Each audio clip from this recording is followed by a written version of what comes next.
Hello, my friends, and welcome to Pro Wrestling Daily. My name is Aaron Mashpitz. Let's talk about SummerSlam. Here are my official SummerSlam predictions, starting with Saturday, and we're going from most important match to least important match. So, obviously, on Saturday, the main event of Saturday is going to be the undisputed WWE Championship match between CM Punk and Cody Rhodes.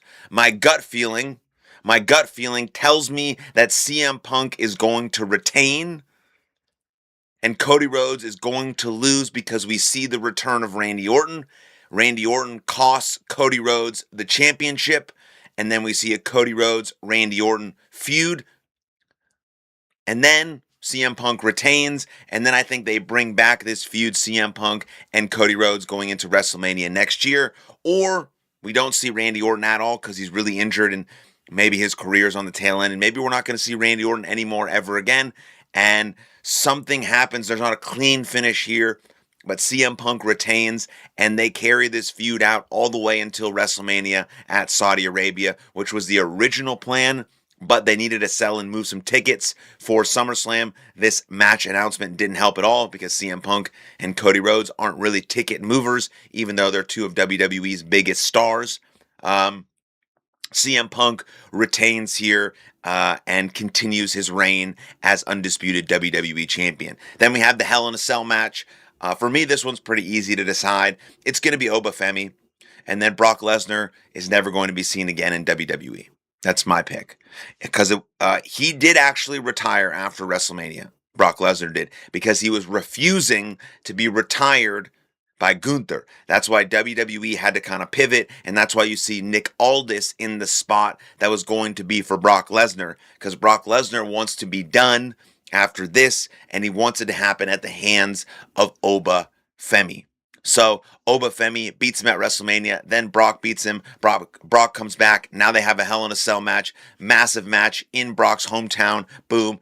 Oba Femi beats him. Brock Lesnar is destroyed. The Beast is destroyed. And Brock Lesnar is done. Then Oba Femi will then move on to the championship match that he has earned, which will most likely be against Roman Reigns. Then you have a women's world championship match. Liv Morgan versus Io Sky. To me, I think this is Io Sky is going to win, and hopefully because of the implosion of the Judgment Day. I'm sick of the Judgment Day. Roxanne Perez needs to be on her own. Raquel Rodriguez needs to be just a badass heel, and I don't really know about Liv Morgan. But I think the Judgment Day has to break up. I don't think they will because WWE loves to extend factions as long as they possibly can, even though when they've ran out of style. But I think Io Sky wins here. Liv Morgan's championship reign has been very lackluster. She hasn't really defended the title much. I think Io Sky wins here. Then you have Gunther versus Nick Aldis. Gunther is going to beat the shit out of Nick Aldis. And I don't think this is going to be a one-off match simply because this match has no stipulations. Now, maybe the stipulations are created on Friday Night SmackDown the night before SummerSlam. Maybe. Where something happens and Gunther says he's not going to do it or whatever. Something. And now Nick Aldis' career is on the line. Right now, that doesn't really make sense because Nick Aldis doesn't have a professional wrestling career. He is a general manager. And so I don't know how they weave this career killer thing into the mix, or they just have Gunther absolutely obliterate Nick Aldis and basically force him to say, I can never wrestle again because Gunther absolutely destroyed me. But Gunther's going to win this match. That's very easy to understand. But I think Nick Aldis is going to have a good showing. I never thought Nick Aldis was like a great in-ring competitor. He put together a very, very good career as a professional wrestler, but he's not super, super competent or good inside the ring, hence why WWE didn't give him a job inside of the ring. So Gunther wins that match, and then we have the six-man tag matches for both. So first six-man tag for both men and women. Then we have the six-man tag match with LA Knight, Solo, Royce Keys versus Jacob Fatu and the Usos.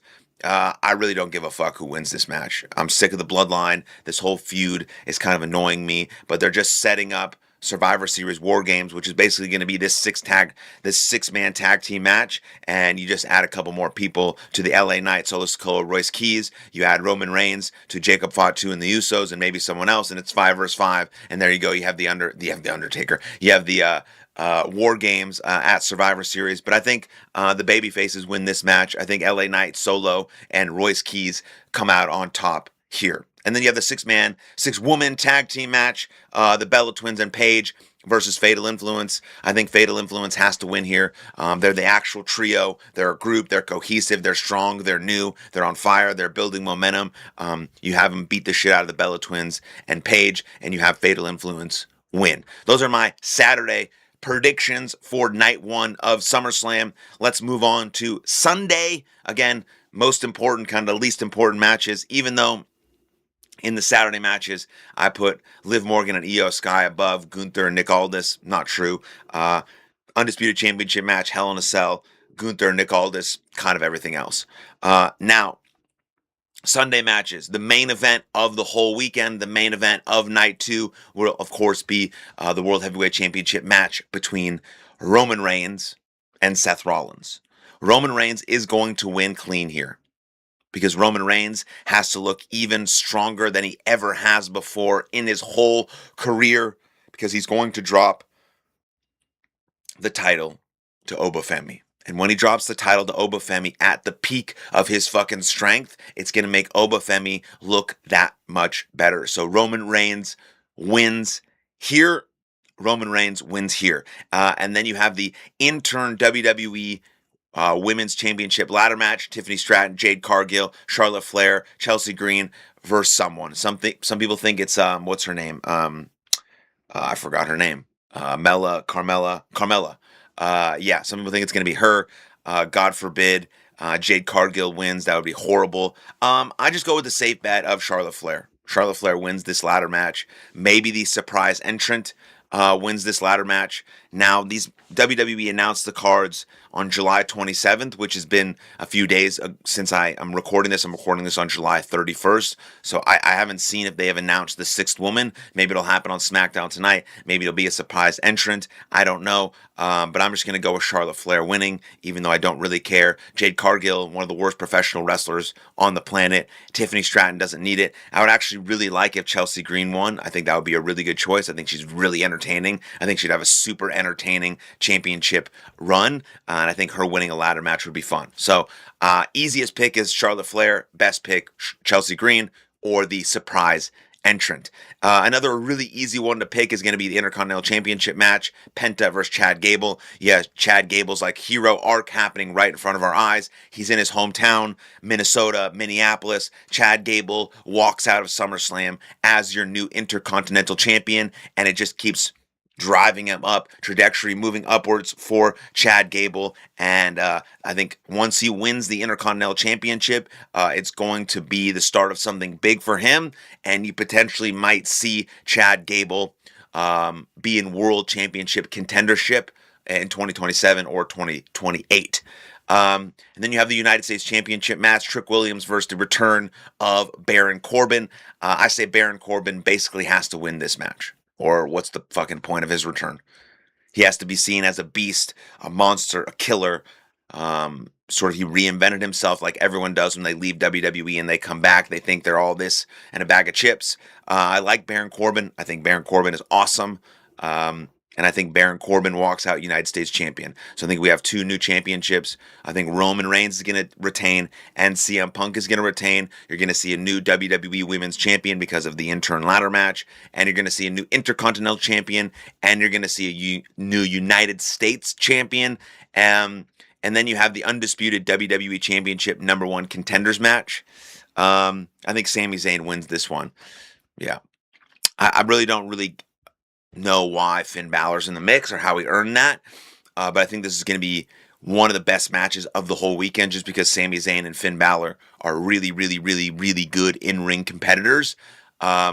But I think Sami Zayn wins this just because his character has been so entertaining and he's having a crash out moment. But then I think maybe because he's having a crash out moment, he's not able to focus on what the task at hand is because he's so distracted by losing after 9 days that Finn Balor secures the win. And now Finn Balor's your new #1 contender, which would most likely be against CM Punk because there's some history there. But My gut says Sami Zayn is going to win. And then you have the last match, the most meaningless match, is the Human Monies on a pole match, Danhausen versus Dominic Mysterio. And Dominic Mysterio is going to continue to get buried.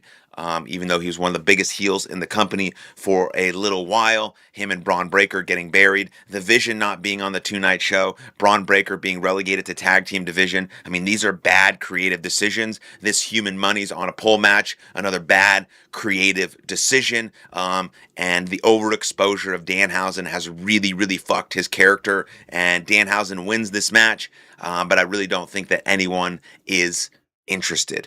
And so those are my official predictions for night one, night two of SummerSlam. Sneaky match of the nights. Our match of the weekends is going to be Penta, Chad Gable. Obviously, Sami Zayn versus Finn Balor. Roman Reigns, Seth Rollins have so much chemistry. It's going to be fantastic.